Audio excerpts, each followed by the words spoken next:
Bonjour à tous. Alors, nous nous retrouvons pour un nouvel enseignement intitulé L'onction dans le Nouveau Testament. Alors, cet enseignement est en 6 parties, donc assez long. Voilà, vous pouvez, voilà, on va y aller doucement. Alors, première partie, l'onction en nous et sur nous. Deuxième partie, la vie de prière et de consécration de Jésus. Voilà, on va voir que l'onction est directement liée à la vie de prière. Troisième partie, la vie de prière et de consécration de l'Église primitive.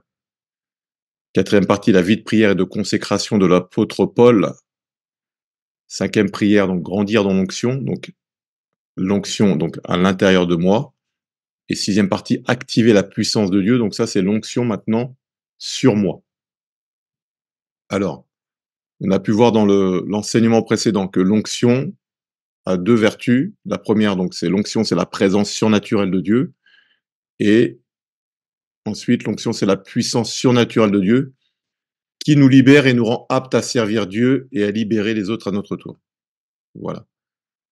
Donc on a vu dans l'enseignement précédent que la Bible parle de 4 types principaux d'onction, donc l'onction des prophètes, des rois, des sacrificateurs et des juges.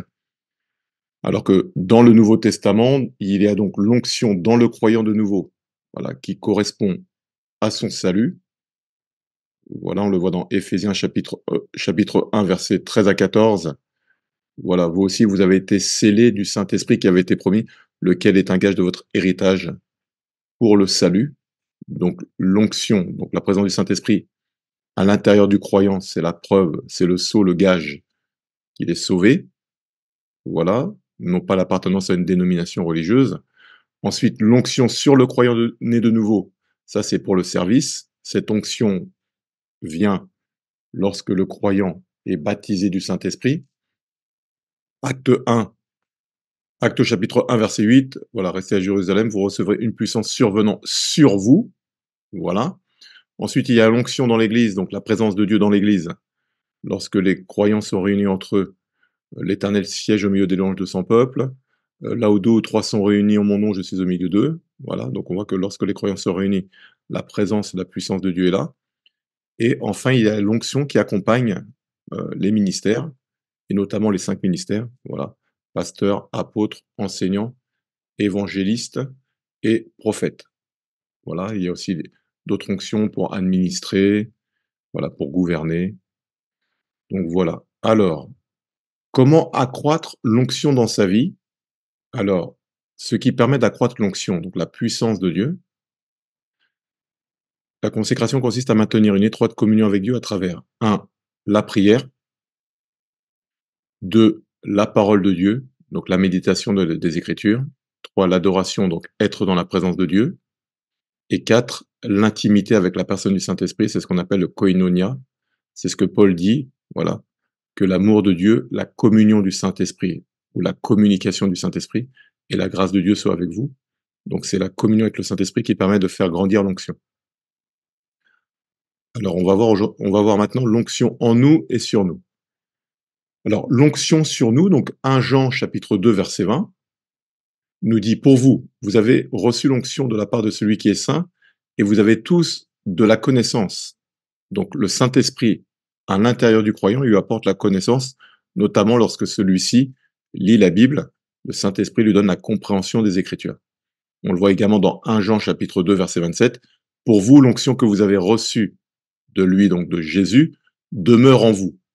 Et vous n'avez pas besoin qu'on vous enseigne. Mais comme son onction vous enseigne toute chose, et qu'elle est véritable et qu'elle n'est point un mensonge, demeurez en Christ selon les enseignements que l'onction vous a donnés. Voilà. La version Summer est un peu plus explicite puisqu'elle dit: quant à vous, l'esprit dont vous avez été oint par le Christ demeure en vous. Et vous n'avez pas besoin que l'on vous instruise, car cet esprit dont vous avez été oint vous enseigne tout. Ce qu'il enseigne est vrai, il ne ment pas. Restez donc attachés à cet enseignement tel que vous l'avez reçu de l'esprit. 1 Jean 2, 27. Alors, qu'est-ce qui active l'onction dans notre esprit? L'adoration, l'intimité, la communion avec Dieu, la prière et le jeûne. Voici à peu près les 4 éléments, voilà, qui activent l'onction. Voilà, j'aurais pu dire également la communion fraternelle, voilà, le fait d'être avec des frères, des sœurs, de s'exhorter, aussi contribue à cela. Alors, l'onction sur vous, sur nous, à quoi cela correspond? Ça correspond au baptême du Saint-Esprit. Donc, Actes chapitre 1, verset 8, Jésus dit aux disciples, hein, mais vous recevrez une puissance, le Saint-Esprit survenant où? Sur vous, et vous serez mes témoins à Jérusalem, dans toute la Judée, dans la Samarie et jusqu'aux extrémités de la terre. En d'autres termes, c'est le Saint-Esprit sur eux qui les qualifiait pour être témoins. Autrement dit, on ne peut pas être témoin de Christ sans avoir le Saint-Esprit sur nous, parce que c'est le Saint-Esprit sur nous, donc le revêtement de l'onction, qui permet de manifester les œuvres que lui a faites. Voilà, la Bible dit dans Jean 14, hein, il dit, vous ferez les mêmes œuvres que moi et de plus grandes encore, parce que je vais auprès du Père. Comment faire les mêmes œuvres que lui et de plus grandes encore? Par l'onction sur nous. Voilà. Donc le baptême du Saint-Esprit est toujours d'actualité. Alors, le Fils de Dieu lui-même a eu besoin du Saint-Esprit pour pouvoir opérer sur la terre. Voilà, donc Jean 1,14, hein, la parole a été faite chair, et la version français courant nous dit, celui qui est la parole est devenu un homme. Donc le Fils de Dieu, habité de toute éternité auprès du Père, il est venu sur la terre pour réconcilier Dieu avec les hommes, et donc la parole a été faite chair, voilà. Il fallait donc qu'il revête un vêtement de chair, voilà, donc un corps pour pouvoir opérer sur la terre, car on est dans un monde physique. Maintenant, Colossiens 2,9 nous dit, car en lui, donc car en Christ, habite corporellement toute la plénitude de la divinité. Et dans Colossiens 2,9, la version parole de vie dit, Dieu habite totalement dans le corps glorieux du Christ. Donc le Christ était dans un corps physique, et bien qu'il soit dans un corps physique, il était néanmoins pleinement Dieu. Voilà. Et 2 Corinthiens 5,19 nous dit, car Dieu était en Christ, réconciliant le monde avec lui-même, en imputant point aux hommes leurs offenses, pardon. Il a mis en nous la parole de la réconciliation. Donc le Fils de Dieu est venu dans un corps humain, voilà. Le Père était dans le Fils, et le Père réconciliait les hommes avec lui-même, hein, à travers son Fils. Alors, la puissance du Saint-Esprit sur Jésus. Tout le ministère de Jésus reposait sur sa collaboration parfaite avec le Saint-Esprit. Et donc, Ésaïe 42, 1 nous dit, voici mon serviteur que je soutiendrai, mon élu en qui mon âme prend plaisir, j'ai mis mon esprit sur lui, il annoncera la justice aux nations. Donc, le prophète Ésaïe, qui a prophétisé environ 800 ans avant la venue du Messie, avait donc prophétisé que l'Esprit de Dieu serait sur lui. Voilà. L'Esprit de l'Éternel reposera sur lui. Voilà, donc ça, c'est une petite erreur là. Donc ça, c'est Ésaïe 11, versets 1 à 2. L'Esprit de l'Éternel reposera sur lui, esprit de sagesse et d'intelligence, esprit de conseil et de force, esprit de connaissance et de crainte de l'Éternel. Voilà, Acte 10, 38, vous savez comment Dieu a oint du Saint-Esprit de force Jésus de Nazareth, qui allait de lieu en lieu faisant du bien et guérissant tous ceux qui étaient sous l'empire du diable, car Dieu était avec lui. Matthieu 1, 16, Jacob engendra Joseph, l'époux de Marie, de laquelle est né Jésus, qui est appelé Christ. Donc Christ qui est le oint de Dieu, l'élu de Dieu. Voilà. Christ signifie Messie ou oint. Donc en fait, on voit que Jésus avait besoin du revêtement de puissance, du revêtement du Saint-Esprit, pour pouvoir mener à bien la mission qui était la sienne. Voilà. Donc pour rappel, ce qu'on a vu dans l'enseignement précédent, onction, donc en hébreu c'est macha, et en grec c'est Christos. Et donc Jésus en grec, Jésus-Christ en grec c'est Jesus Christos. Voilà, Jesus veut dire Dieu sauve, Dieu délivre, et Christos le oint de Dieu. Donc Dieu sauve grâce à l'onction du Saint-Esprit, on peut l'interpréter comme ça, ou Dieu sauve à travers le oint de Dieu, le Christ, le lit de Dieu. Voilà. Alors, la réussite du ministère de Jésus était liée au fait qu'il parvenait à demeurer constamment dans la présence de Dieu, ce qui lui permettait de maintenir un haut niveau d'onction pour accomplir la volonté parfaite du Père. Voilà. On a vu que dans l'Ancien Testament, des hommes comme le roi David, lorsque le prophète Samuel a oint David, le texte dit que l'Esprit de Dieu saisit David. Ensuite, lorsque Dieu a envoyé Gédéon, on a vu que Gédéon était revêtu de puissance. Ensuite, lorsque Moïse a dû choisir 70 anciens, Dieu lui a dit, tu prendras de l'esprit qui est sur toi et tu le répandras sur eux. Donc en fait, on voit que dans l'Ancien Testament que tous ceux qui ont accompli de grandes choses ont pu le faire parce que l'onction, le Saint-Esprit était sur eux et c'est lui qui les qualifiait. Ce principe demeure le même dans le Nouveau Testament, voilà, et on voit que Jésus lui-même a dit: «L'Esprit du Seigneur est sur moi parce qu'il m'a oint pour prêcher une bonne nouvelle aux pauvres». Donc Jésus lui-même a pu opérer comme il l'a fait grâce à l'onction du Saint-Esprit qui était sur lui. C'est la raison pour laquelle dans Actes 1:8, il a dit à ses disciples: «Vous aussi restez jusqu'à ce que vous recevez le Saint-Esprit, une puissance survenant sur vous». Et comme Jésus était capable de demeurer constamment dans la présence de Dieu, il restait toujours avec un niveau d'onction élevé, parce qu'on va pas le voir là, mais on sait que, voilà, si on a un mauvais comportement, si on s'énerve, voilà, et qu'on se déconnecte de la présence de Dieu, l'onction diminue. Voilà. Alors, l'onction qui était sur Jésus était directement liée à sa vie de prière et de consécration. Et donc, on va voir un petit peu, voilà, quelle était la vie de prière et de consécration de Jésus. Premier élément, lorsque Jésus a prié, en sortant du Jourdain, voilà, le jour de son baptême, le Saint-Esprit est descendu sur lui sous la forme d'une colombe. Ça, on le voit dans Luc, chapitre 3, versets 21 à 22. Tout le peuple se faisant baptiser, Jésus fut aussi baptisé, et pendant qu'il priait, le ciel s'ouvrit. Voilà, donc il a prié, et c'est parce qu'il priait que le ciel s'est ouvert. Voilà. Et le Saint-Esprit descendit sur lui sous une forme corporelle, comme une colombe, et une voix fit entendre du ciel ces paroles: Tu es mon fils bien-aimé, en toi j'ai mis toute mon affection. Donc l'apparition du Saint-Esprit est liée à la prière de Jésus. Voilà. Donc c'est un principe qu'il faut comprendre, hein, que lorsqu'on prie, le Saint-Esprit est en mouvement. Deuxième point, Jésus a prié avant de commencer son ministère public. Ça, on le voit dans Luc 4. Alors, j'ai mis plusieurs passages de Luc 4, j'ai pas tout mis parce que c'est un petit peu long, mais si on voit déjà dans Luc 4, chapitre 1 à 2, Jésus, rempli du Saint-Esprit, revint du Jourdain et il fut conduit par l'Esprit dans le désert, où il fut tenté par le diable pendant 40 jours. Il ne mangea rien durant ces jours-là, et après qu'il fut écoulé, il eut faim. Donc Jésus est baptisé du Saint-Esprit, il est rempli du Saint-Esprit, le Saint-Esprit le pousse dans le désert. Maintenant, après les 40 jours de jeûne, qu'est-ce qu'on observe au verset 14? Jésus revêtu de la puissance de l'Esprit. Donc on comprend que le revêtement de puissance est lié aux 40 jours de jeûne. Voilà. Donc Jésus revêtu de la puissance de l'Esprit aux 40 jours de jeûne et de prière. Retourna en Galilée et sa renommée se répandit dans tout le pays d'alentour. Verset 18, l'Esprit du Seigneur est sur moi. Donc on voit bien l'enchaînement, hein. Jésus rempli du Saint-Esprit, verset 1. Verset 14, revêtu du Saint-Esprit. Verset 18, l'Esprit du Seigneur est sur moi, parce qu'il m'a oint pour annoncer une bonne nouvelle aux pauvres. Il m'a envoyé pour guérir ceux qui ont le cœur brisé, pour proclamer aux captifs la délivrance et aux aveugles le recouvrement de la vue, pour envoyer libres les opprimés, pour publier une année de grâce du Seigneur. Luc chapitre 4, versets 1 à 2 et verset 14. Voilà. Troisième point, Jésus a prié toute la nuit avant de choisir les 12 disciples.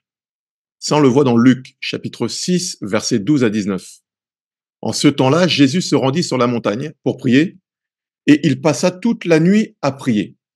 Quand le jour parut, il appela ses disciples, et il en choisit 12 auxquels il donna le nom d'apôtres. Simon, qu'il nomma Pierre, André son frère, Jacques, Jean, Philippe, Barthélemy, Matthieu, Thomas, Jacques, fils d'Alphée, Simon appelé le Zélote, Jude, fils de Jacques, et Judas Iscariote qui devint traître. Il descendit avec eux et s'arrêta sur un plateau où se trouvait une foule de ses disciples et une multitude de peuples de toute la Judée de Jérusalem et de la contrée maritime de Tyr et de Sidon. Ils étaient venus pour l'entendre et pour être guéris de leur maladie. Ceux qui étaient tourmentés par des esprits impurs étaient guéris. Et toute la foule cherchait à le toucher parce qu'une force sortait de lui et les guérissait tous. Donc on voit en fait que Jésus fait une nuit de prière, il choisit les 12, mais en plus de cela, tous ceux qui le touchaient étaient guéris et une force sortait de lui. Donc on comprend en fait que cette puissance était liée au fait qu'il avait passé la nuit en prière. Voilà. Quatrième point, Jésus avait pour habitude de prier tôt le matin. On le voit notamment dans Marc chapitre 1 versets 35 à 38. Vers le matin, pendant qu'il faisait encore très sombre, il se leva et sortit pour aller dans le désert où il pria. Voilà. On le voit également dans Matthieu chapitre 8, verset 14. Les miracles étaient liés à la soumission au Père et à sa vie de prière. Jésus se rendit ensuite à la maison de Pierre, dont il vit la belle-mère couchée et ayant la fièvre. Il toucha sa main et la fièvre la quitta. Puis elle se leva et le servit. Le soir, on amena auprès de Jésus plusieurs démoniaques. Il chassa les esprits par sa parole et il guérit tous les malades afin que s'accomplisse ce qui avait été annoncé par Isaïe le prophète. Il a pris nos infirmités et il s'est chargé de nos maladies. À travers ces textes, on voit que la puissance qui se manifestait de lui n'était pas liée au hasard, hein. Mais on peut voir que c'était lié à sa vie de prière. Voilà. Jésus priait en fin de journée après avoir fait des exploits. Donc en fait, dans Matthieu 14, versets 19 à 23, Jésus nourrit une foule de plus de 5000 hommes. Voilà, donc si on compte les femmes et les enfants, on pourrait dire approximativement voilà, plus de 10 000 personnes. Donc le texte nous dit à partir du verset 19, Matthieu 14, verset 19, il fit asseoir la foule sur l'herbe, prit les 5 pains et les 2 poissons, et levant les yeux vers le ciel, il rendit grâce. Puis il rompit les pains et les donna aux disciples qui les distribuèrent à la foule. Tous mangèrent et furent rassasiés, et l'on emporta 12 paniers pleins de morceaux qui restaient. Ceux qui avaient mangé étaient environ 5000 hommes, sans les femmes et les enfants. Aussitôt après, il obligea les disciples à monter dans la barque et à passer avant lui de l'autre côté, pendant qu'il renverrait la foule. Quand il l'eut renvoyé, il monta sur la montagne pour prier à l'écart, et comme le soir était venu, il était là seul. Voilà. Donc, après avoir accompli cet exploit, au lieu d'aller dormir, il s'est retiré pour prier à l'écart. Voilà. Et juste avant l'épreuve terrible de la croix, Jésus est également parti prier avec 3 de ses disciples. Ça, on le voit dans Matthieu chapitre 26, versets 36 à 38. Là-dessus, Jésus alla dans un lieu appelé Gethsémané et il dit aux disciples, asseyez-vous ici pendant que je m'éloignerai pour prier. Il prit avec lui Pierre et les 2 fils de Zébédée, voilà, qui sont Jacques et Jean, et il commença à éprouver de la tristesse et des angoisses. Il leur dit, mon âme est triste jusqu'à la mort, restez ici et veillez avec moi. Donc à travers ces quelques passages, on peut voir que la prière était partie prenante du ministère de Jésus et que la puissance du Saint-Esprit qu'il manifestait à travers des guérisons, à travers des délivrances et à travers la résurrection de plusieurs personnes, dont Lazare et la fille de Jairus, tous ces miracles étaient liés à sa vie de prière. Voilà. Donc la puissance du Saint-Esprit se manifestait parce que Jésus passait du temps dans la présence du Père. Alors, on va voir également ce même principe avec l'Église primitive. Voilà, donc on peut voir dans le livre des Actes, hein, et on va voir que la puissance de l'Église primitive était liée à sa vie de prière et à sa vie de consécration. Voilà. Donc, premier événement majeur, c'est la Pentecôte, qui a lieu dans Acte 2. Voilà. Le Saint-Esprit est venu à la suite de leur prière. Donc, le jour de la Pentecôte, ils étaient tous ensemble dans le même lieu. Tout à coup, il vint du ciel un bruit comme celui d'un vent impétueux, et il remplit toute la maison où ils étaient assis. Des langues semblables à des langues de feu leur apparurent, séparées les unes des autres, et se posèrent sur chacun d'eux. Et ils furent tous remplis du Saint-Esprit, et se mirent à parler en d'autres langues selon que l'Esprit leur donnait de s'exprimer. Donc ça faisait une dizaine de jours qu'ils étaient en train de prier. Voilà. Le 10e jour, le Saint-Esprit arrive comme un vent impétueux. Premier élément, il remplit la maison. Et deuxième élément, il remplit tous ceux qui étaient dans la maison. Voilà. Comment le Saint-Esprit est venu? Suite aux prières. Et donc là, on est dans Acte 2, Acte chapitre 2, versets 1 à 4. Voilà. Ensuite, quelle était la vie de prière de la première communauté chrétienne? Donc dans Acte 2, chapitre 42, verset 43. Ils persévéraient dans l'enseignement, 1, l'enseignement des apôtres, dans la communion fraternelle, 2, dans la fraction du pain, 3, et dans les prières. La crainte s'emparait de chacun et il se faisait beaucoup de prodiges et de miracles par les apôtres. Donc en fait, on voit que l'Église primitive, voilà, c'est enseignement plus communion fraternelle plus fraction du pain qui correspond à la Sainte Seine plus prière égale beaucoup de prodiges et de miracles parmi l'Église primitive. Voilà, voilà, petite opération mathématique toute simple. Voilà. Maintenant, on va passer dans acte 3. On voit que ça monte crescendo, quoi. Les miracles opérés par les apôtres étaient liés à leur consécration. Donc dans acte 3, versets 1 à 6, Pierre et Jean montaient ensemble au temple, à l'heure de la prière. C'était la 9e heure. Il y avait un homme boiteux de naissance qu'on portait et qu'on plaçait tous les jours à la porte du temple, appelé la Belle, pour qu'il demandât l'aumône à ceux qui entraient dans le temple. Cet homme, voyant Pierre et Jean qui allaient y entrer, leur demanda l'aumône. Pierre, de même que Jean, fixa les yeux sur lui et dit « Regarde-nous ». Et il les regardait attentivement, s'attendant à recevoir d'eux quelque chose. Alors Pierre lui dit « Je n'ai ni argent ni or, mais ce que j'ai, je te le donne. Au nom de Jésus-Christ de Nazareth, lève-toi et marche. » Donc en fait, on voit grâce à cette vie de consécration qu'ils avaient, de prière, d'enseignement et de consécration, ils ordonnent au paralytique de se lever, et donc il se lève et il est guéri par la puissance du nom de Jésus-Christ. Voilà. Ensuite, les autorités religieuses ordonnent aux disciples de ne plus parler de Jésus. Donc là, on voit les prémices de l'Église primitive, là.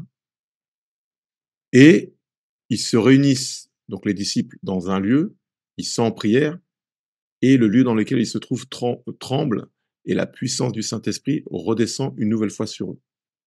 Donc acte 4, versets 29 à 31. Et maintenant, Seigneur, vois leurs menaces, et donne à tes serviteurs d'annoncer ta parole avec une pleine assurance, en étendant ta main, pour qu'il se fasse des guérisons, des miracles et des prodiges, par le nom de ton saint serviteur Jésus.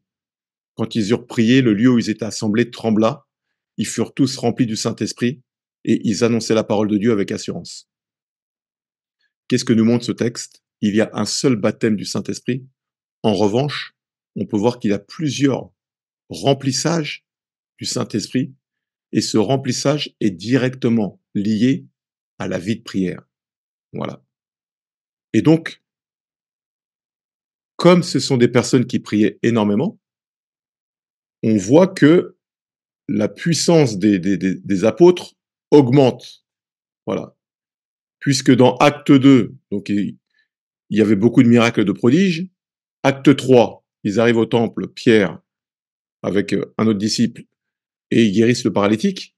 Mais acte 5, on voit maintenant que c'est l'ombre de Pierre qui guérit les malades maintenant. Donc acte 5, versets 14 à 15. Le nombre de ceux qui croyaient au Seigneur, hommes et femmes, s'augmentait de plus en plus, en sorte qu'on apportait les malades dans les rues et qu'on les plaçait sur des lits et des couchettes afin que lorsque Pierre passerait, son ombre au moins couvrit quelqu'un d'eux. Donc en fait, on voit que l'onction croît, elle augmente en fait. Voilà. L'onction s'accroît, l'onction augmente. Alors, quatrième point, les apôtres se consacraient à la prière et à la parole de Dieu. Donc maintenant, on va dans Acte 6, versets 2 à 4. Les 12 convoquèrent la multitude des disciples et dirent « Il n'est pas convenable que nous laissions la parole de Dieu pour servir aux tables. » Voilà. C'est pourquoi, frères, choisissez parmi vous 7 hommes, de qui l'on rende un bon témoignage, qui soit plein d'Esprit Saint et de sagesse, et que nous chargerons de cet emploi. Et nous continuerons à nous appliquer à la prière et au ministère de la parole. Donc là, on peut voir que les apôtres s'appliquaient constamment à la prière et à l'enseignement de la parole. Et donc, on comprend que la puissance qui émanait d'eux était liée à ces deux éléments, la prière et la parole. Ce qui est intéressant maintenant, c'est que lorsqu'ils doivent choisir des diacres, ils vont prendre en compte plusieurs éléments. Un bon témoignage, en d'autres termes, un bon caractère, quelqu'un qui porte de bons fruits. 2, être rempli du Saint-Esprit. 3, la sagesse spirituelle. Voilà. Et donc maintenant, on voit que Pierre, maintenant, quand on arrive dans Acte 9, on voit que Pierre, maintenant, va ressusciter une femme du nom de Tabitha. Voilà, dans Acte 9, verset 40, Pierre fit sortir tout le monde, se mit à genoux et pria, puis se tournant vers le corps, il dit, Tabitha, lève-toi. Elle ouvrit les yeux et ayant vu Pierre, elle s'assit. Donc on voit en fait la montée en puissance de Pierre, quoi. Acte 2, Pierre qui a renié Jésus se tient devant une foule. Il parle maintenant avec autorité parce qu'il a reçu le baptême du Saint-Esprit. Voilà. À la fin d'acte 2, il y a des miracles et des prodiges parmi les apôtres et les disciples. Acte 3, ils arrivent au temple, il guérit un paralytique, voilà. Acte, acte 4, ils sont en train de prier, le lieu dans lequel ils prient se met à trembler, ils sont remplis du Saint-Esprit. Acte 9, acte 5, l'ombre de Pierre guérit les malades. Et acte 9, Pierre prie et une personne est ressuscitée. Donc on voit en fait cette croissance en fait. Et donc, la vie chrétienne, c'est une vie de croissance. Et on le voit ça même avec Jésus. Dans Luc chapitre 2, verset 52, et Jésus croissait en sagesse, en stature et en grâce devant Dieu et devant les hommes. On le voit également avec Étienne, qui faisait partie des 7 diacres. Il y avait Étienne, il y avait Philippe, et puis il y avait les autres, là. Et donc, dans Acte 6, versets 8 à 10, Étienne, plein de grâce et de puissance, faisait des prodiges et de grands miracles parmi le peuple. Quelques membres de la synagogue dits des affranchis, de celle des Cyrénéens et de celle des Alexandrins, avec des Juifs de Cilicie et d'Asie, se mirent à discuter avec lui, mais ils ne pouvaient résister à sa sagesse et à l'esprit par lequel il parlait. Voilà. Et Paul aussi, on voit que Paul, c'est quelqu'un aussi qui a grandi spirituellement. Acte 9, verset 22. Cependant, Saul se fortifiait de plus en plus et il confondait les Juifs qui habitaient Damas, démontrant que Jésus est le Christ. Voilà, donc Saul, plus tard, va changer son nom en Paul. Mais on voit qu'il se fortifiait de plus en plus. Alors, on va voir également la vie de prière et de consécration de l'apôtre Paul. Voilà. Le but de cet enseignement, c'est de montrer que non seulement il est nécessaire d'avoir l'onction du Saint-Esprit pour pouvoir manifester les œuvres de Christ, mais on va voir en plus que cette onction est croissante. Et on l'a vu avec Pierre, on l'a vu avec l'Église primitive, et on va maintenant le voir avec l'apôtre Paul. On va voir la manière dont l'onction qui était sur la vie de Paul a grandi progressivement, à tel point que lui aussi, voilà, à la fin de sa vie, il a opéré des miracles extraordinaires par l'onction qui était sur lui. Voilà. Alors, premier niveau, dans Acte 9, hein, Paul se convertit, il marche en direction de Damas. Voilà, il y a une lumière sur son chemin, il tombe à genoux, il entend une voix, voilà. Saul, Saul, Saul, pourquoi me persécutes-tu? Voilà. Donc ça, on le voit dans Acte 9, versets 17 à 20. Ananias sortit, et lorsqu'il fut arrivé dans la maison, il imposa les mains à Saul en disant, Saul, mon frère, le Seigneur Jésus qui t'a apparu sur le chemin par lequel tu venais m'envoyer pour que tu recouvres la vue et que tu sois rempli du Saint-Esprit. Au même instant, il tomba de ses yeux comme des écailles. Il recouvra la vue et il se leva et fut baptisé. Et après qu'il eut pris de la nourriture, les forces lui revinrent. Saul resta quelques jours avec les disciples qui étaient à Damas. Et aussitôt, il prêcha dans les synagogues que Jésus est le Fils de Dieu. Voilà. Donc, on lui impose les mains et aussitôt il prêcha dans les synagogues que Jésus est le Fils de Dieu. Acte 9, versets 17 à 20. 13 ans se sont écoulés entre la conversion de Paul, pardon, et sa consécration en tant qu'apôtre. Voilà. Donc, Paul est consacré. Donc, Jésus se révèle à Paul dans Acte 9. Paul sert aux côtés de Barnabas. Voilà. Mais c'est uniquement dans Acte 13 que Paul maintenant est consacré en tant qu'apôtre. Donc, on voit qu'il y a vraiment un timing avec Dieu. Bien que dès Acte 9, Dieu a déclaré à Paul quel était son appel, il a néanmoins dû attendre 13 ans, voilà, pour pouvoir maintenant être consacré en tant qu'apôtre et rentrer pleinement dans ce à quoi Dieu l'avait destiné. Donc acte 13, 1, voilà, il avait dans l'église d'Antioche des prophètes et des docteurs, Barnabas, Siméon, appelé Niger, Lucius de Cyrène, Manin qui avait été élevé avec Hérode le tétrarque et Saul. Voilà. Et donc, à travers notre petite étude biblique, on voit que les églises de Galatie sont établies environ 13 ans après sa conversion. Dieu appelle, il prépare et il envoie. C'est pour ça qu'il faut pas partir trop tôt. Voilà, parce que si on part trop tôt, on va s'arrêter très tôt. Alors, le premier miracle de Paul est référencé dans Acte 13. C'est intéressant, hein. Ça veut dire que le premier miracle de Paul est référencé après que Paul soit consacré en tant qu'apôtre. Ça, on le voit dans Acte 13, versets 8 à 12. Mais Élimas le magicien, car c'est ce qui signifie son nom, leur faisait opposition, cherchant à détourner de la foi le proconsul. Alors Saul, appelé Aussi Paul, rempli du Saint-Esprit, fixa les regards sur lui et dit: Homme plein de toute espèce de ruse et de fraude, fils du diable, ennemi de toute justice, ne cesseras-tu point de pervertir les voies droites du Seigneur? Maintenant voici la main du Seigneur est sur toi, tu seras aveugle et pour un temps tu ne verras pas le soleil. Aussitôt l'obscurité et les ténèbres tombèrent sur lui, il cherchait en tâtonnant des personnes pour le guider. Alors le proconsul, voyant ce qui était arrivé, crut, étant frappé de la doctrine du Seigneur. Donc voilà, on voit que Paul donc, est appelé dans Acte 9, il est consacré dans Acte 13. Donc durant ces 13 ans, Paul a servi, hein. Il a prêché la parole, il a enseigné. Et très certainement, il a prié, il y a eu des guérisons, il y a eu des miracles et tout, etc. Mais c'est à partir de Acte 13, maintenant que la Bible, hein, va parler des œuvres de Paul. Voilà. Donc la Bible parle abondamment des miracles de Paul à partir de Acte 14. Donc ce qui est intéressant, c'est qu'avant, on entend parler des miracles de Pierre. Voilà, Pierre a, son nom guérissait les malades, Pierre a guéri le paralytique, donc c'était Pierre, Pierre, Pierre.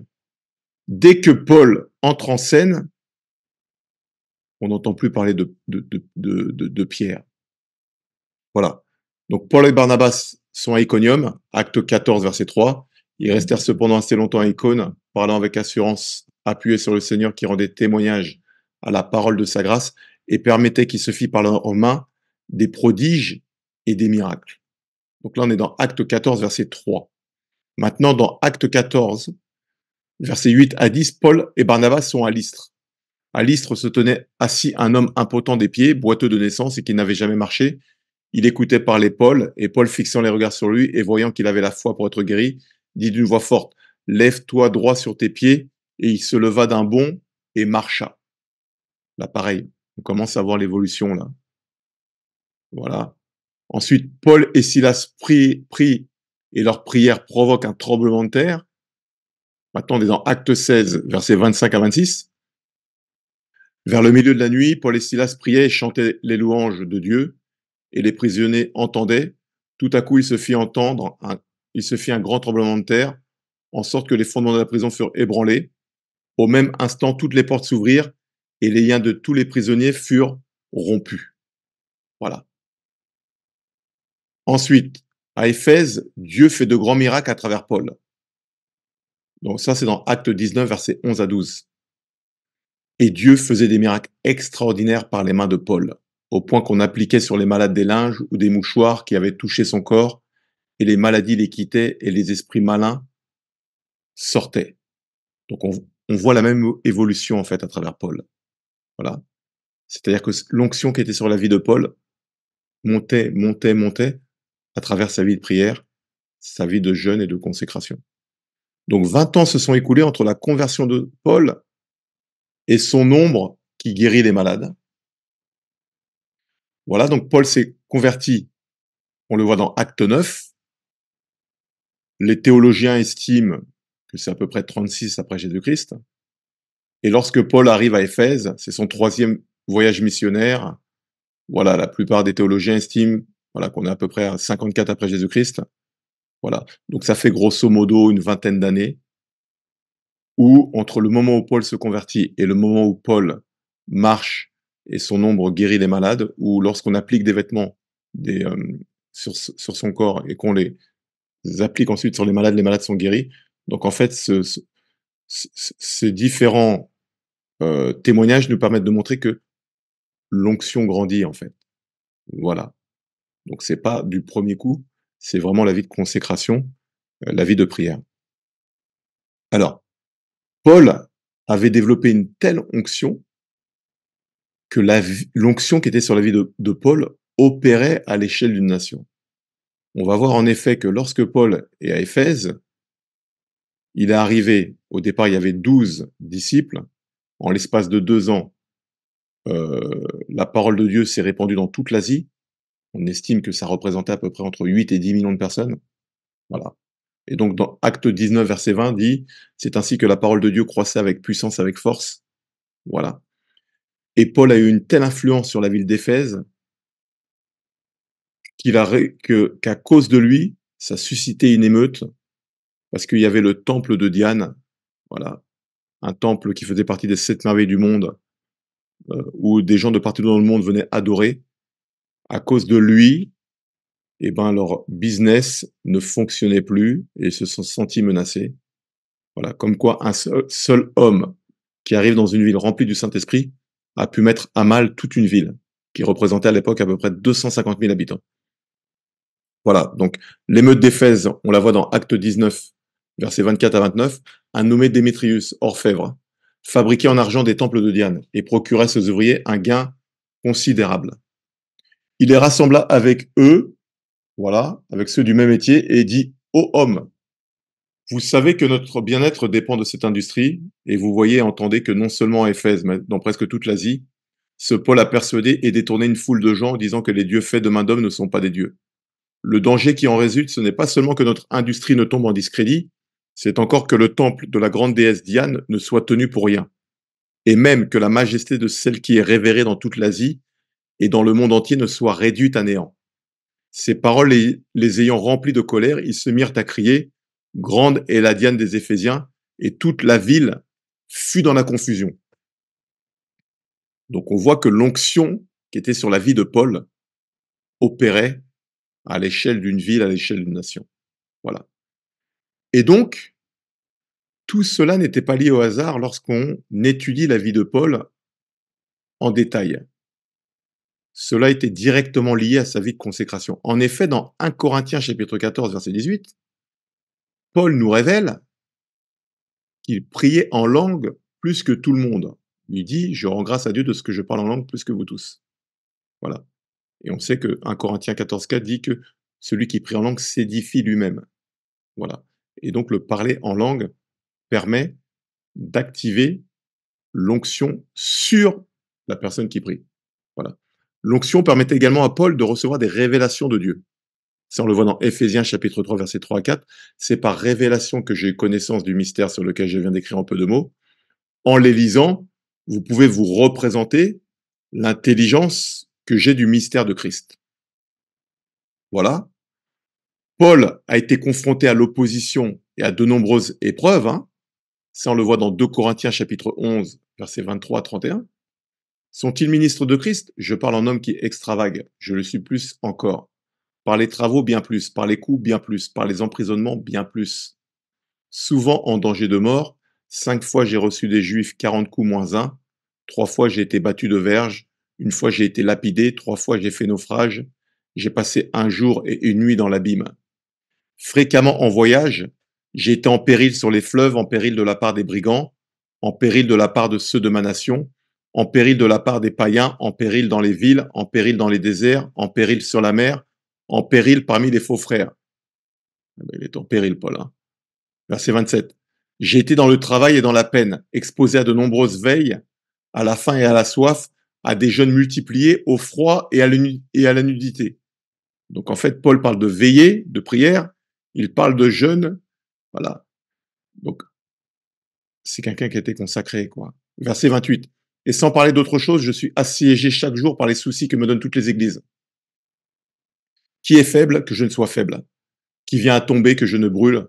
S'il faut se glorifier, c'est de ma faiblesse que je me glorifierai. Dieu qui est le Père du Seigneur Jésus et qui est béni éternellement, sait que je ne mens point. Voilà. Alors, Paul reconnaissait que c'est la grâce de Dieu qui lui permettait d'être celui qu'il était. Et ça, Paul le dit dans 1 Corinthiens chapitre 10, verset 15. Par la grâce de Dieu, je suis ce que je suis, et sa grâce envers moi n'a pas été vaine. Loin de là, j'ai travaillé plus que tous, non pas moi toutefois, mais la grâce de Dieu qui est avec moi. La version Summer dit, ce que je suis à présent, c'est à la grâce de Dieu que je le dois, et cette grâce qu'il m'a témoignée n'a pas été inefficace. Loin de là, j'ai peiné à la tâche plus que tous les autres apôtres, non pas moi certes, mais la grâce de Dieu qui est avec moi. Voilà. Alors maintenant, dans cette 5e partie, on va voir comment grandir dans l'onction. Voilà. Mais là, on va voir donc l'onction à l'intérieur de moi qui correspond à la présence de Dieu. OK? Donc, les éléments nécessaires pour être rempli du Saint-Esprit et opérer avec l'onction, c'est-à-dire avec la puissance de Dieu en moi, voilà, sont les suivants. Donc, la consécration consiste à maintenir une étroite communion avec Dieu à travers la prière, voilà, et le jeûne, la parole de Dieu. Donc la méditation, voilà, donc le jeûne, j'ai mis une nouvelle fois pour fortifier l'être intérieur, l'adoration, être dans la présence de Dieu et l'intimité avec la personne du Saint-Esprit.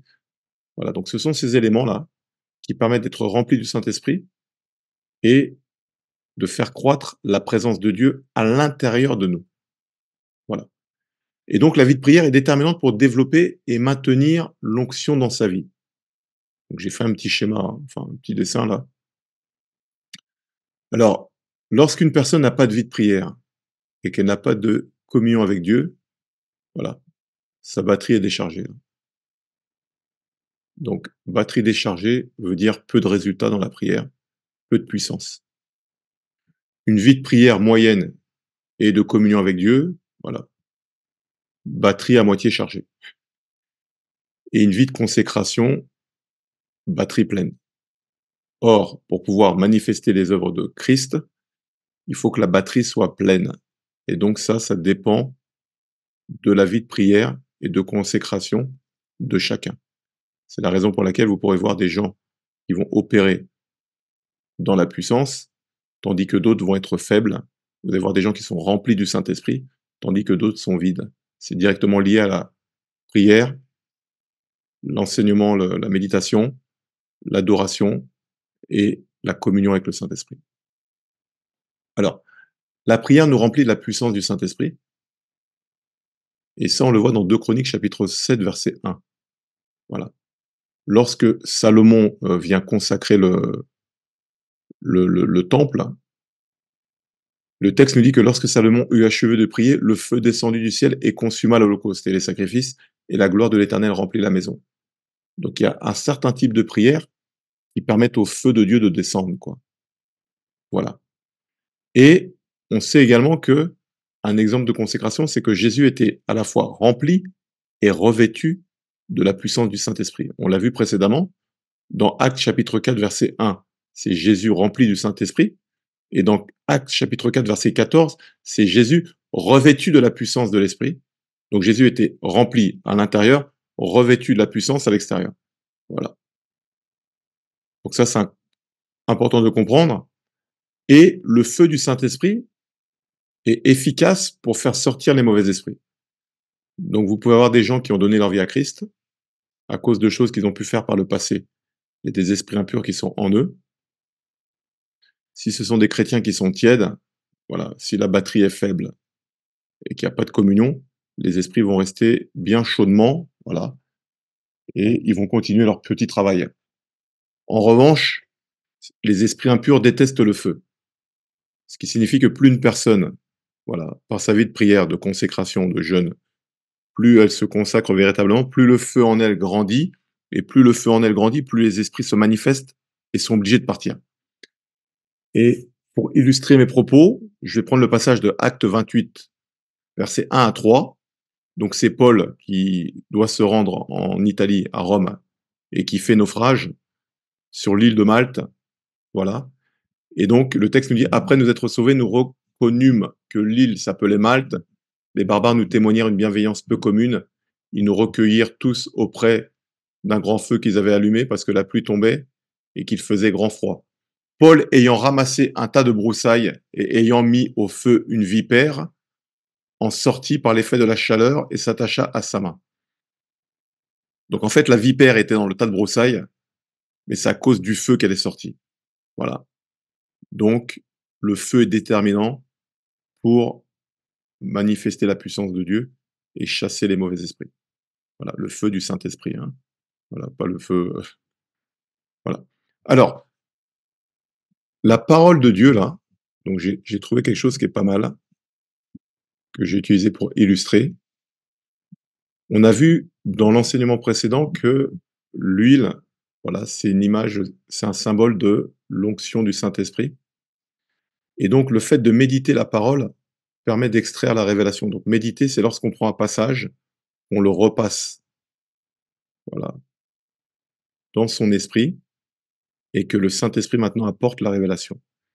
Et donc, on voit que c'est le même procédé que lorsque un agriculteur va recueillir des olives et qui va les faire passer par un processus pour pouvoir obtenir de l'huile. Donc on voit que le premier point là, donc c'est effeuillage et lavage voilà, des olives. Deuxième point, broyage, malaxage.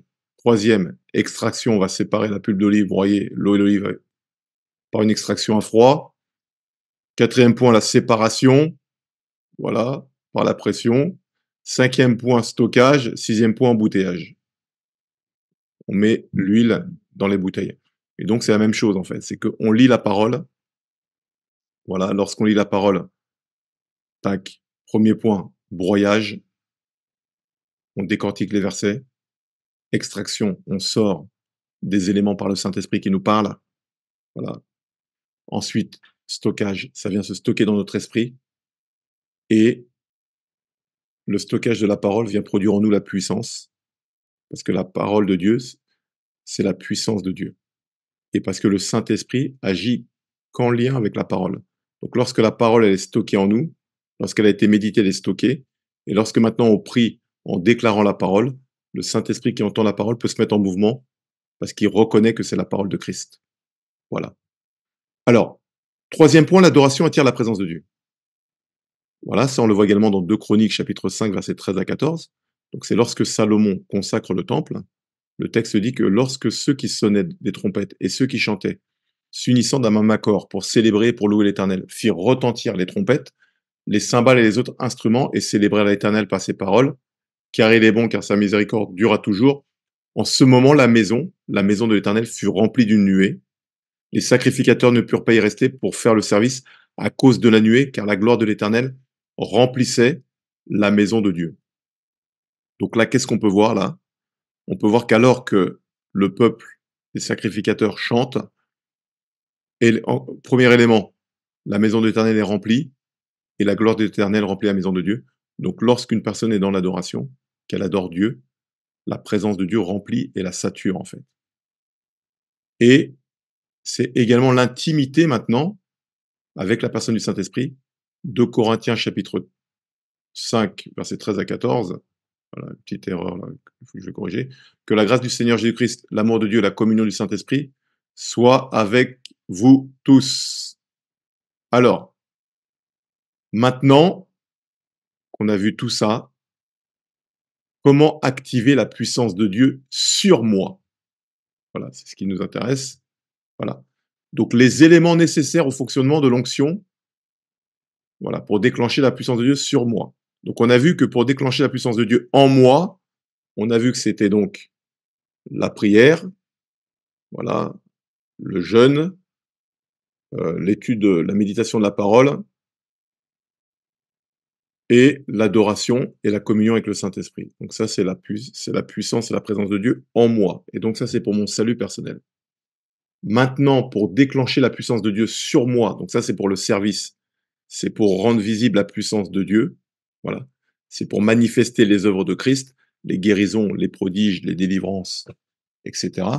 Voilà. Plusieurs ingrédients doivent être réunis pour activer l'onction. L'un des premiers éléments principaux, c'est la foi. Deuxième élément, la soif de voir la main de Dieu agir. Et troisième élément, c'est l'atmosphère. Il faut que l'atmosphère soit propice. Voilà. Donc, la foi est nécessaire pour déclencher l'onction. Exemple d'un manque de foi.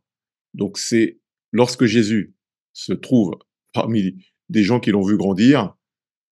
Et comme il n'avait pas la foi, Jésus, qui était rempli du Saint-Esprit et revêtu de la puissance du Saint-Esprit, il n'a pu faire aucun miracle à cause de leur incrédulité.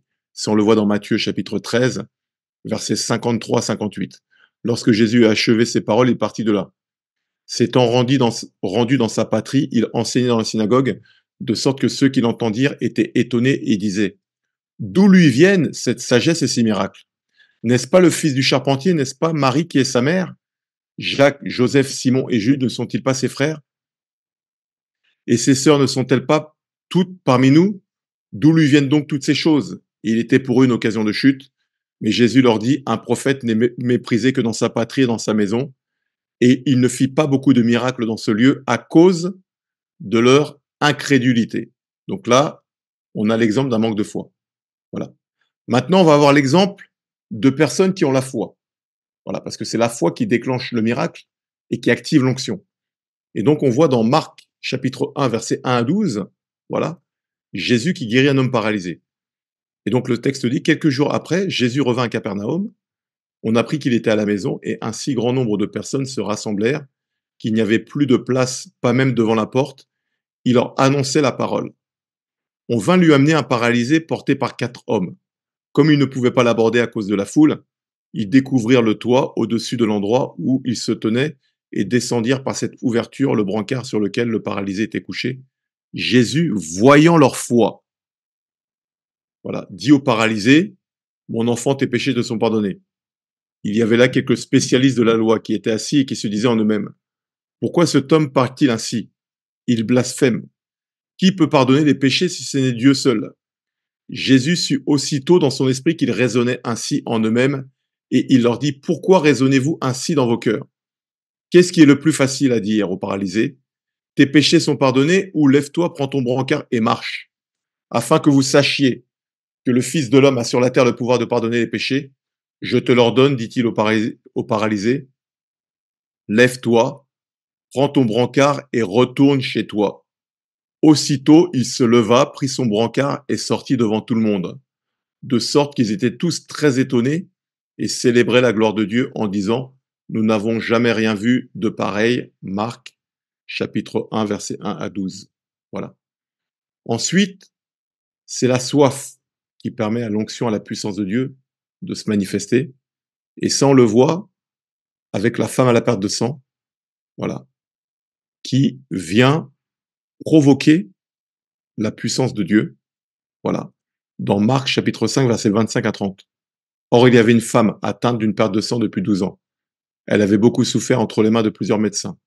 Elle avait dépensé tout ce qu'elle possédait et elle n'avait éprouvé aucun soulagement, mais elle était allée plutôt en empirant.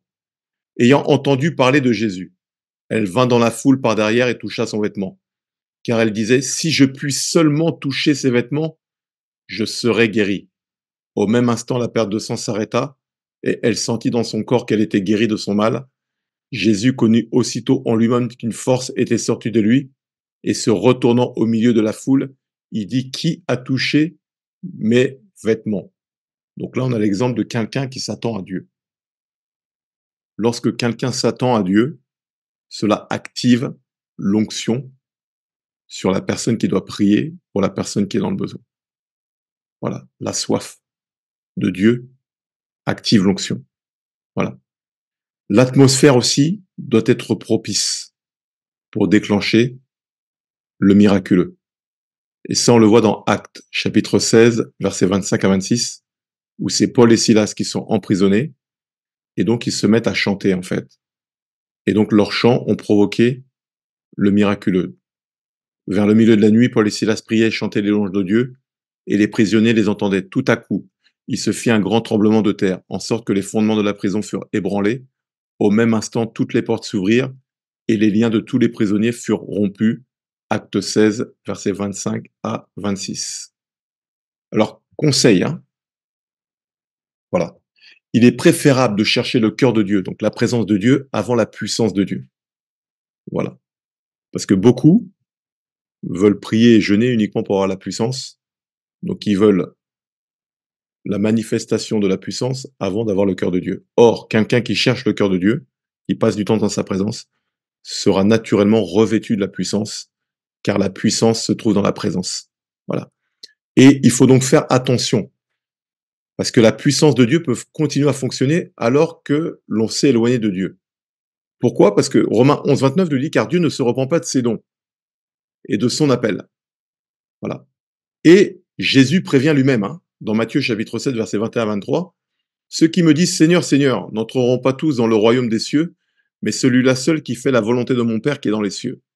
Donc la priorité pour tout à chacun, c'est de connaître la volonté de Dieu et de faire sa volonté. Parce qu'il dit, plusieurs me diront ce jour-là, Seigneur, Seigneur, n'avons-nous pas prophétisé par ton nom, n'avons-nous pas chassé des démons par ton nom, et n'avons-nous pas fait beaucoup de miracles par ton nom?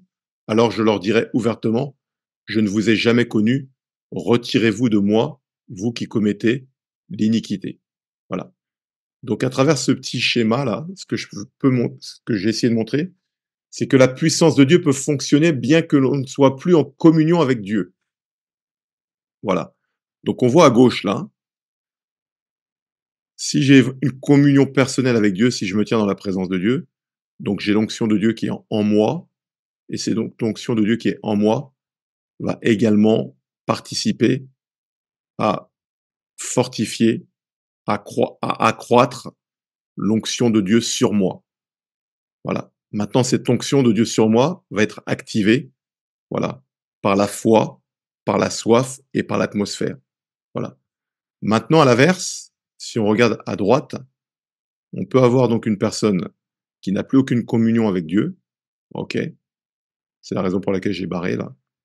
En revanche, l'onction continue d'opérer et donc cette personne continue de manifester des miracles et des prodiges. Et donc le danger, c'est que Jésus dise: «Je ne vous connais pas».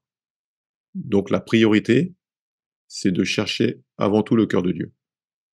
Voilà, donc en conclusion, on a pu voir donc l'onction dans le Nouveau Testament, on a vu qu'il y avait l'onction en nous et sur nous, on a vu comment faire croître l'onction en nous, on a vu comment activer l'onction sur nous, et on a vu à travers la vie de Jésus et à travers la vie de l'apôtre Paul, voilà, que la puissance de l'onction qu'ils manifestaient était directement liée à leur vie de consécration, c'est-à-dire à une vie de prière, à une vie de jeûne et à une vie où ils parvenaient à rester constamment dans la présence de Dieu. Voilà, c'est la fin de notre enseignement. À bientôt.